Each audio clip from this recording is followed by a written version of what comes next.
ಸಿಂಹಗಳು ನಡೆದಾಡುತ್ತಿವೆ, ಪರಿಚಿರತೆಗಳು ಮುಂಬಾಗಿಲಲ್ಲಿ ಹಾ ನುರಿತೋರಗಳು ಹಾ ಹಿಂಬಾಗಿಲಲ್ಲಿ ಕರಿಗೂಬೆಗಳು, ಹಂಚಿನ ಮೇಲೆ ರಣಹದ್ದುಗಳು, ನಡುಮನೆಯೊಳಗೆ ಹಾ ವಿಷ ಸರ್ಪಗಳು ದೇಶವನುಂಗಲು ಹೊಂಚು ಹಾಕಿವೆ, ಅರಿಯದ ಜನರನ್ನು ತಿಂದು ತೇಗಿವೆ.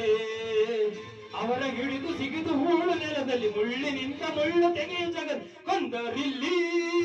ಸುಟ್ಟರಿಲ್ಲಿ ಗಾಂಧಿಯ ಜೊತೆಗೆ ನ್ಯಾಯ ನೀತಿಯನ್ನ